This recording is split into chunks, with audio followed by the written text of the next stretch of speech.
Whiplash. So so she's actually our first female demon. Femoids in my demon killing game? Thanks.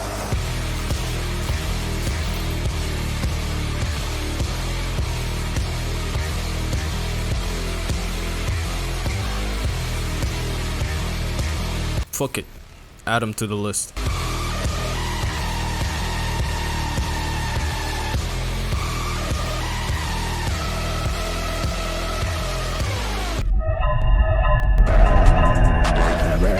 Hello? Get Wi-Fi anywhere you go. Hold up. I'm a bit late to talk about Doom Eternal because stuff, but that's besides the point. Doom Eternal is quite possibly the best first-person shooter I have ever played. Is it fast? Is it brutal? Is it good? Doom Eternal is not about making you feel like a badass like its predecessor. Oh no. It's about turning you into one by constantly challenging you and making you interact with new and returning mechanics that ultimately makes for a fast-paced strategic shooter. In other words, Doom ain't a mindless shooter anymore, there's skill involved. Now there is a lot to learn at first, as such the early game is packed to the brim with annoying tutorial pop-ups. I understand why they were put in place. Idiot proofing is important, especially when gaming journalists need to play the game. But yobane rot, this is way too many pop-ups. If you value your sanity, disable them. I, Scuffed Post Malone, shall explain everything. You know those basic white girl quotes like, hurting other people won't heal you? Well, in Eternal it's the reverse. Violence fuels even more violence. There's a few specific moves that you can apply to keep you going. Glory kills for health, chainsaw for ammo, flame belch for armor. Subscribe for more quality content. The chainsaw passively recharges up to 1 pip of gasoline and has its own keybind, which is important because it received some serious changes.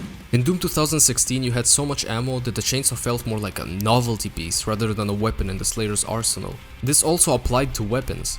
Abundance of ammo creates reliance on the hardest hitter, which is me when I see women. To sort of flip the table, id Software have nuked the ammo capacity, and I personally think that was a genius move. A low ammo cap gives the chainsaw significant importance in the combat loop, but it also incentivizes you to juggle between your entire arsenal before going in for a resupply.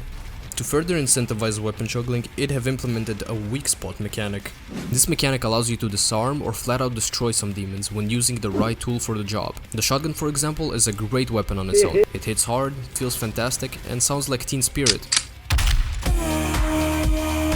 But what makes it useful is that when using the Sticky Bomb mod, it's the only weapon that lets you force a Caco demon into swallowing your load, other than the shoulder mounted grenade. Likewise, the Plasma Rifle is the only weapon that can make energy shields explode, and so on. Combine all of that with new additions like the Dash, Meat Hook, Chris Brown, and Ice Bomb, and you get a crazy adrenaline inducing combat loop, where you ultimately control the flow. In a tight spot, yeet out of there. Too many arachnotrons? Fuck their shit up.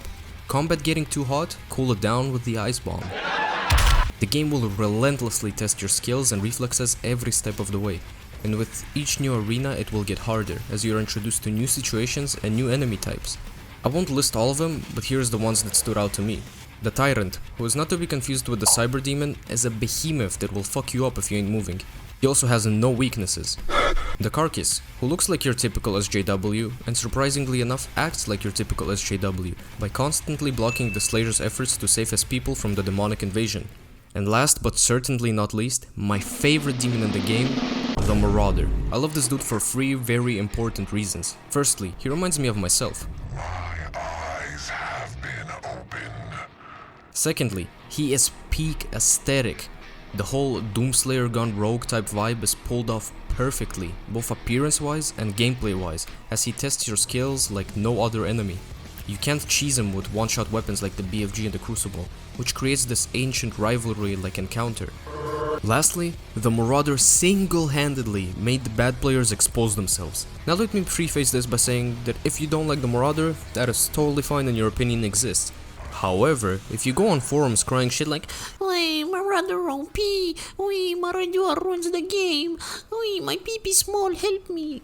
then you either really suck at the game or you refuse to practice, because the game literally tells you how to defeat him when you first encounter him. Sure, it's hard, But just like the game itself, once you learn how to dance with its flow and mechanics, it becomes easy and enhances the experience. In short, Get good. the game isn't constant fighting though. There's some nice platforming in between arenas to lighten the mood. I really like the platforming. It's a great way to catch your breath after a hard fight, while also maintaining player engagement. But some people consider it to be a puzzle that ruins the game. And you know what? I have to agree. My brain swells in anguish as I try to solve this puzzle. I cannot for the life of me make my 5 remaining brain cells work as a collective to figure out how to get from point A to point B. Seriously though, the platforming is a massive improvement on what Doom 2016 had. It's also way more forgiving. If you fail a jump in Doom 2016, you have to load a checkpoint. In Eternal, you get teleported back to the starting point with a minor health penalty. That shit's cool. All the fluff from the previous games is back. Collectibles, upgrades, all that shit. There is incentive to go for collectibles this time around though. Figurines go on a shelf in the player home, albums go on walls and can be played, cheat codes allow you to replay levels with modifiers, and if you get all the cheat codes you can play Doom 1 in its entirety on a DOS computer in the player home. And if a Doom game inside your Doom game is not enough Doom for your Doom game, then you can also play Doom 2 on the same computer by typing the password on screen. That's not all. In the back of the fortress you can open up locked doors with Sentinel batteries you find throughout the game to unlock more shit you find throughout the game. Like Sentinel crystals for attributes, tokens for suit upgrades, modbots for weapon mods, runes for stuff, skins, and the Unmaker if you collected all the Empyrean keys that you get for completing Slayer gates. I appreciate the runes to modify my playstyle, and maybe even the weapon challenges. But bratucha, all this menu sitting to upgrade this, upgrade that, is блять хуйня. Bruno, what do you think? On a positive note, the story in Eternal is... okay. Earth is being consumed by a demonic invasion, at the head of it are 3 Hell Priests. As you go after them, more is revealed about the Slayer's past, his connection to the priests, and some events happen that set the stage for DLCs. It's pretty surface level bad guy bad because bad, but it has all it really needs, which is iconic Doom cutscenes like... They are no longer your people to save.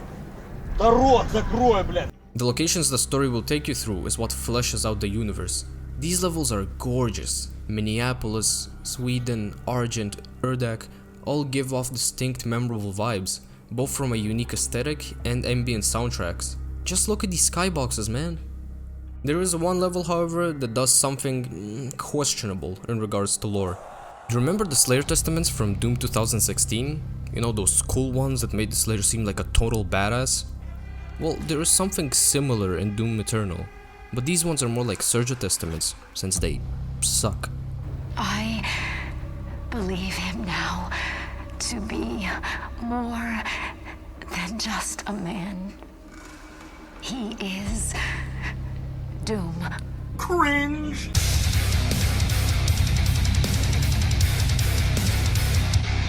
Lastly, do you care about a multiplayer option in a Doom game? Of course not, but there is one in Eternal, and I have to give it some credit. When the trailer for Battle Mode was released, I was pretty hyped. The idea of 2 demons versus 1 Slayer seemed really cool to me. Playing it though is... It's very arcadey and even fun at times, but it's heavily Slayer-sided from my experience. A good Slayer that can weapon swap is going to win 99% of the time. A bad Slayer is going to lose 99% of the time. It's not an even playing field. Demons for the most part feel unique in terms of their attacks, but the abilities they have are pretty much copy-pasted between all of them. It really pales in comparison to the campaign. There is no ranked mode or real incentive to play it, other than this cool assault tool. That's about it for the game. Despite of its challenging design, it's still very accessible, with features like extra lives, sentinel armor, and the fast travel at the end of some levels to collect secrets before completion. At times, it's even too accessible. There's these annoying cutscenes that pop up at the end of some arenas that show you shit like a door opening. It's fucking annoying. But other than that, sound design is great and crisp, combat feedback is fantastic, you can see chunks of flesh missing on demons, not just their skin, but their skin. Like not a cosmetic skin, but their actual skin. All in all, Doom Eternal blows Doom 2016 out of the water. Fuck it, out of the universe. I'm gonna give it a solid 9. If you enjoyed this video, slap a like, hit the subscribe, and consider joining the Discord to steal and share memes. Link in the description. Next video coming in less than 2 months, I promise. Peace.